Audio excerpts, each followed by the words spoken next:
Hi, my name is Miss Emolyn, and I'm a teaching artist in the PACE art program, where we integrate the arts with classroom curriculum. We are coming to you today thanks to the Acadiana Center for the Arts and the Lafayette Parish School System in Lafayette, Louisiana. For today's art lesson, all you will need is yarn, and it would be great if you could get 2 different colors of yarn. For instance, here I have green and brown. If you don't have yarn, you could use string, so look around and see what you can find. We will also need a pair of scissors. And we are going to be using our fingers to learn how to crochet a chain, and we will make things like necklaces and bracelets and all kinds of chains to hang up artwork and other things, all kinds of possibilities. So join me, and I hope you have fun in today's lesson. There's a lot to learn in today's lesson, and I want to be able to go slow. So we're going to jump right in, and if there are any concepts that are new to us, we will stop and discuss them as we learn. What you needed today was some yarn, and I brought 2 different colors of yarn. This is a light green or teal, and this is a dark blue, okay?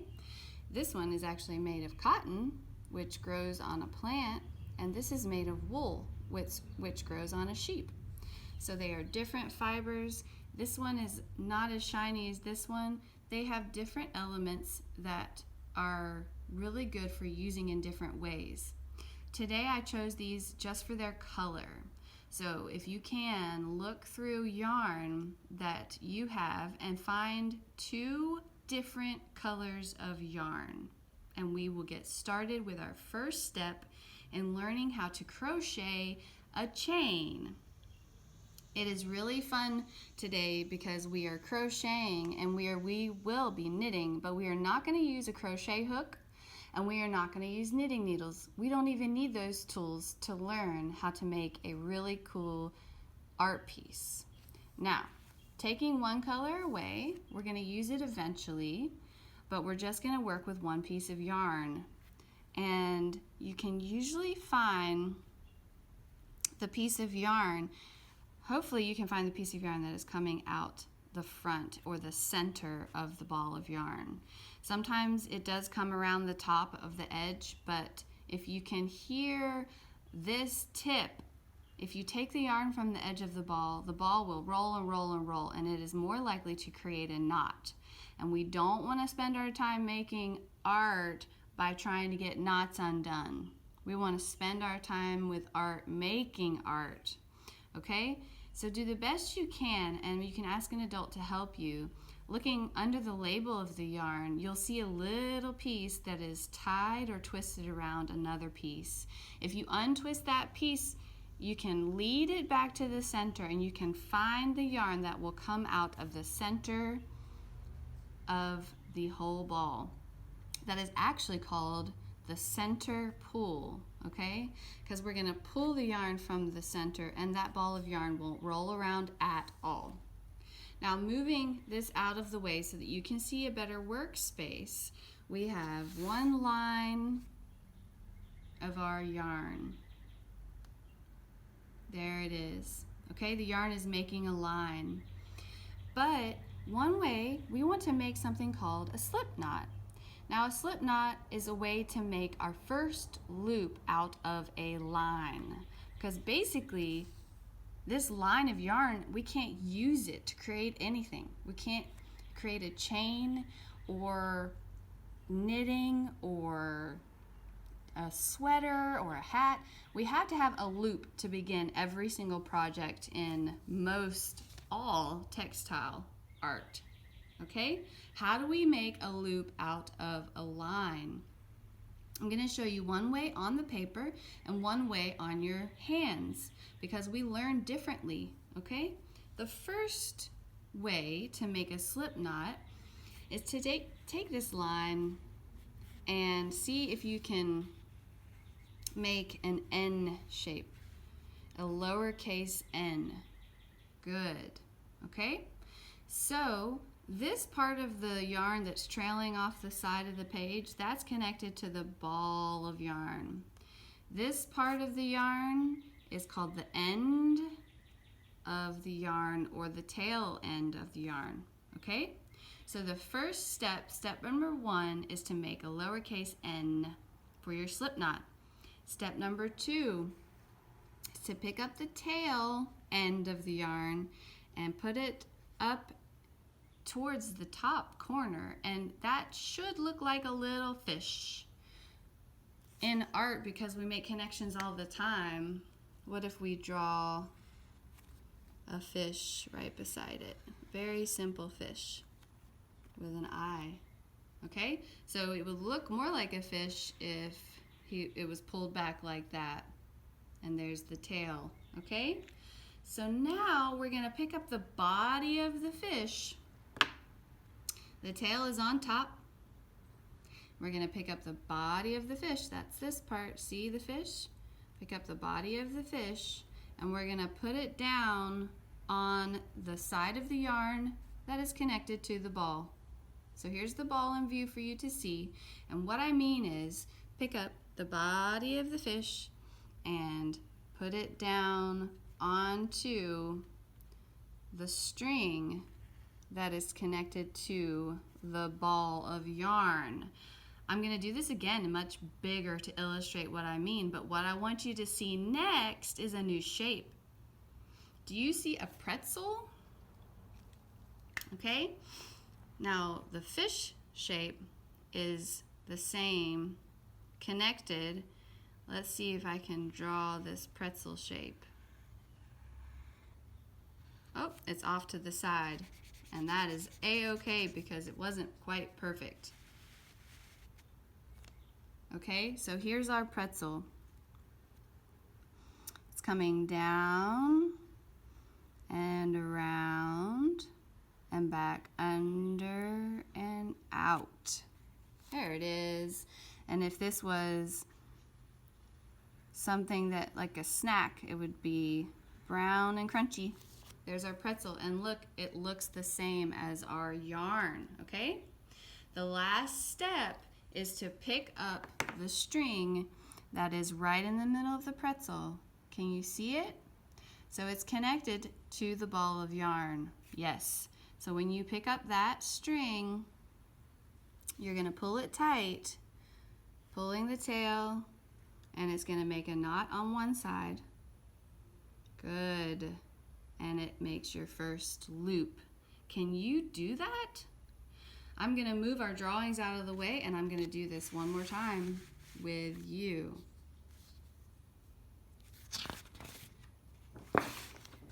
Now you'll find that this is called a slip knot because it will slip and disappear, okay?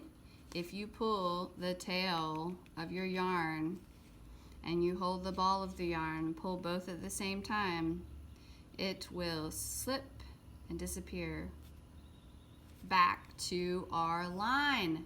Okay, one more time, let's make that slip knot, and if we make it bigger, it's easier. The little slip knot is harder to learn, okay? Here's a big lowercase n. Pick up the tail and move it on top of the yarn. That's on top. And we have our fish. Pick up the body of the fish and put it down on our yarn. You can even hold the tail in place if you need to.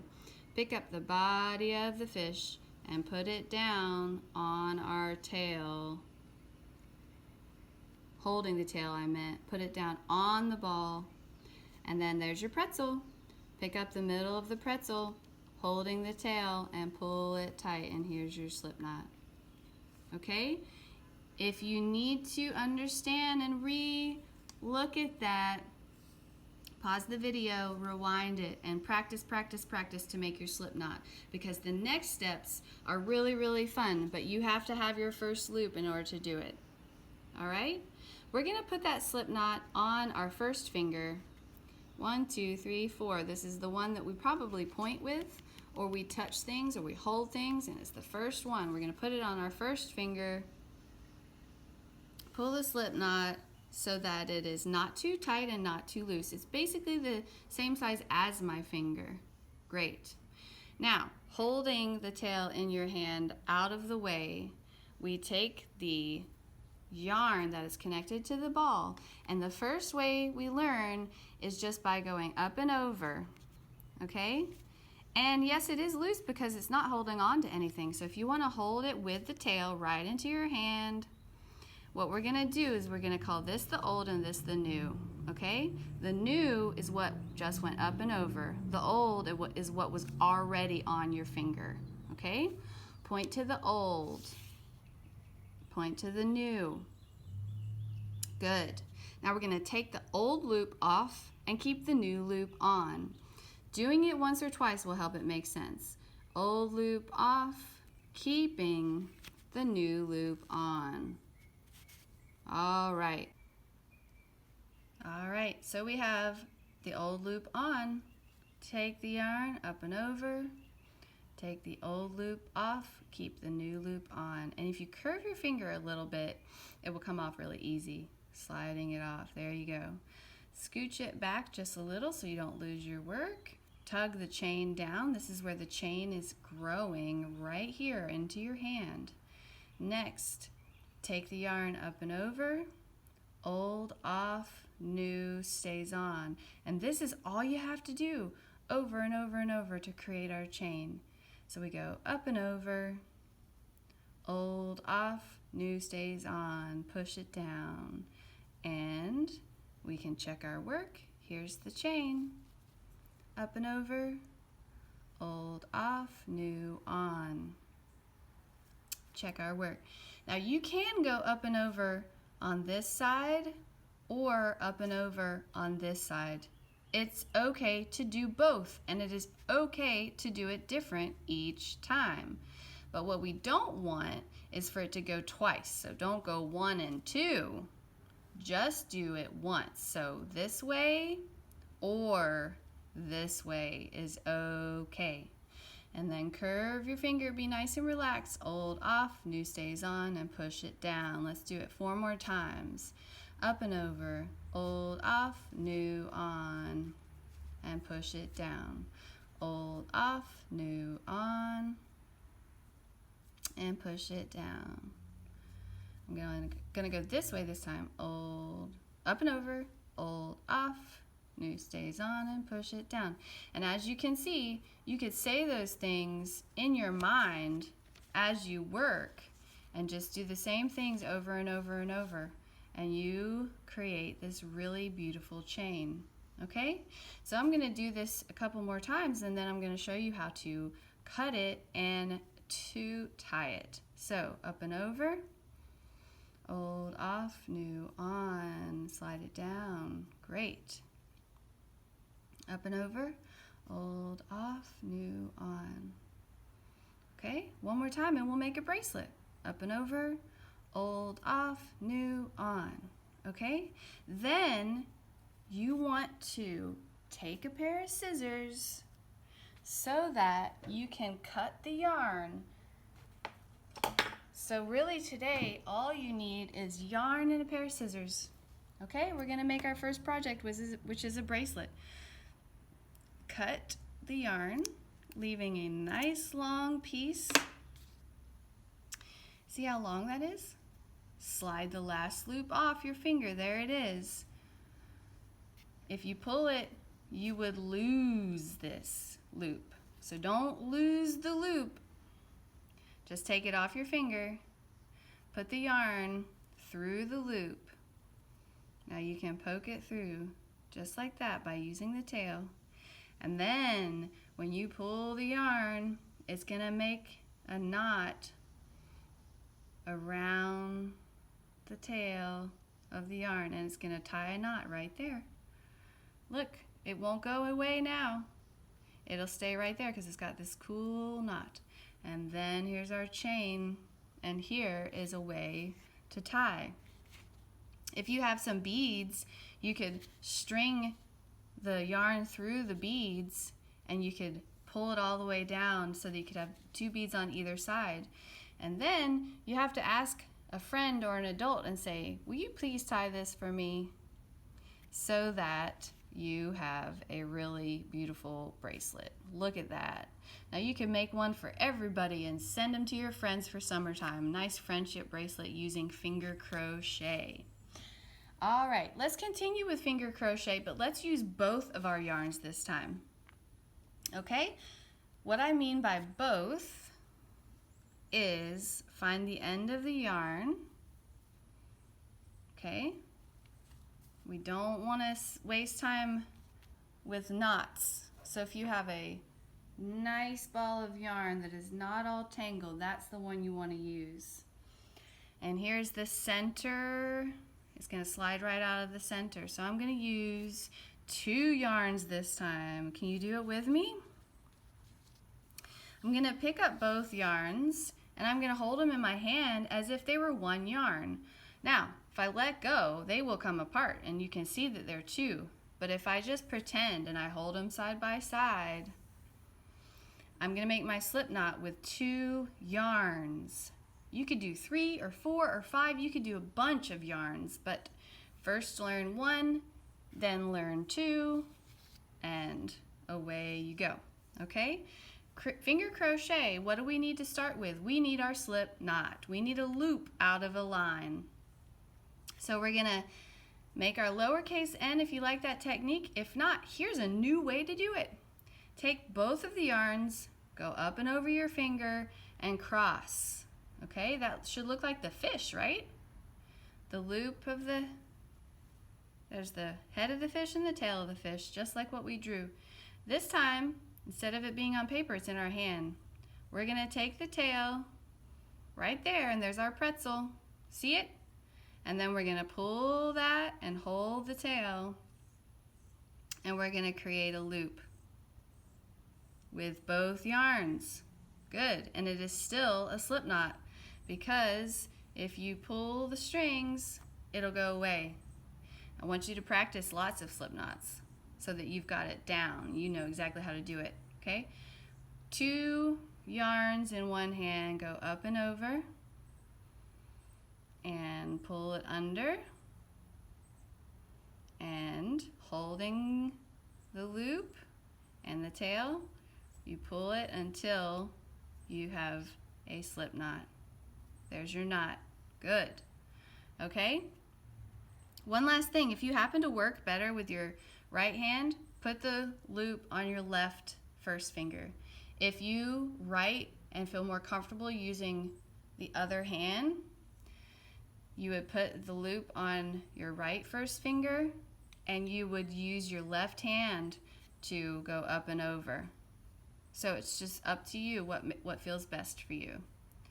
I like to put it on my left hand, hold the tail, in this case 2, in my hand, and then take the yarn and start my crochet chain. Up and over and off. And push. Nice. And pull it all tight. Up and over and off. Slide it up a little and pull it tight. Up and over, hold off, new stays on, and push it tight. Now in the beginning it's hard to hold on to everything, so I like to get through a bunch of loops before I stop. So I want to take 10 of these repeats, 10 times, up and over, hold off. And I'm going to do it 10 times before I even look at my chain. Okay, that's 1. Up and over, hold off. 2. Up and over, hold off. 3. Up and over, hold off. 4. Up and over, hold off. See how I'm holding both strands together. All the time I'm using 2 yarns. My blue's creeping up. Up and over, hold off. Up and over, hold off. Couple more times, up and over, hold off. Up and over, hold off. Up and over, hold off. And let's just do one more. up and over, old, off. Okay, now check your work. What's it look like with these two strings? It is probably much thicker, and it kind of looks like a braid that has blue and green, and it's all chained together. Beautiful. Now, you could do this crochet chain as long as you wanted to go. You can make a chain that would go around your house, up into your ceiling, around a tree, and back down and through the window. You can make it 100 feet long. You can make it as long as the football field. And the way you do that is you crochet all of the yarn, and you keep going until the whole ball of yarn is gone. That would really look cool, and I've had a lot of students do that. And we have a lot of fun going outside and measuring how long the chain is. If you make a really long chain, please tell us about it and show us how long you went. If you like the idea of making a necklace, you would just want to measure up and around your neck and see how long you need it to be for it to hang down. I'm going to make a necklace out of this because I made a bracelet out of that. Okay? And all you have to do is repeat this concept. Repeat is to do it over and over, the same thing. Repeating this concept, you're making a string or a line loop and become a chain. That is all you need to do to make all kinds of fun art projects. Make a straight line into a chain, and this is actually the first step of learning how to crochet anything. Flowers, all kinds of things. If you curved this around, you could sew it together and you could make a flower like that. I just want you to think about all kinds of things. You let your imagination go and go and go and say, could I make that? If you can think it, can you make it? Okay, I'm going to finish up this necklace and I'm going to show you what it would look like if we put a bead or a button on it. Okay, so I could crochet as long as I felt like it. I could crochet for hours in the car. I could crochet on a road trip. We could crochet the whole ball of yarn and make it miles long. But because I chose a necklace for this project, I feel like this is long enough for now. So I'm going to remind you how to cut it once again. So we take our string, and we want it to be long because we want enough to tie with. And we cut both strings this time, both yarns, because we've been working with both at the same time, kind of pretending they are connected, right? And then you pull the loop off of your finger and put the yarn through the loop, just like that. Pull it all the way through this time until the ends come out, and pull it tight, and it makes a knot around the loop. There we go. And this is a nice length we could use. So here's the knot and here's the knot. So I'm going to meet the knots, holding both of the knots so that I can test and see. This string is much shorter than that one, so I can cut them all the same length by holding them side by side. And then I have this much space to tie by going up and under. Pull the two strings out. There's the first half of the knot. And then tie one more time by going behind. This is how you make a square knot, and pull it through. Okay? That's the loop, and when you pull the ends, you get your square knot. See that? All right, and then you have a beautiful necklace.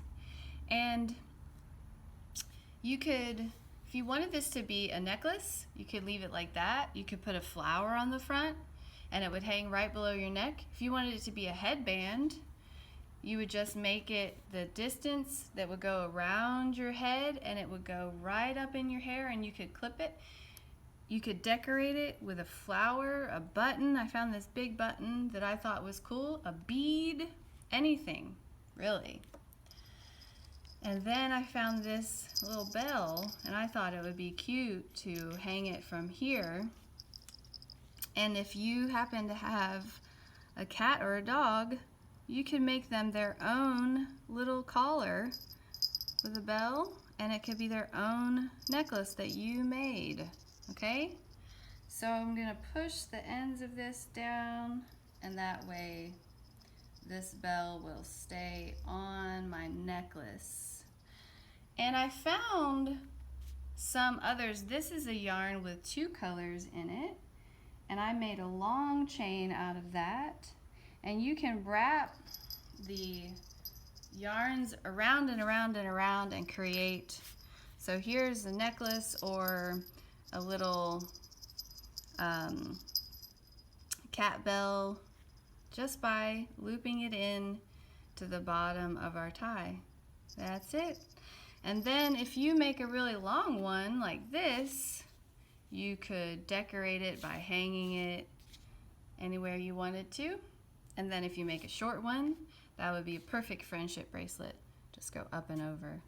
As you can see, there are a lot of different things you could make by learning how to finger crochet. And where's our necklace? All right. I hope this inspires you to make all kinds of things this summer. My lessons and all the PACE artist lessons are on the Acadiana Center for the Arts YouTube channel.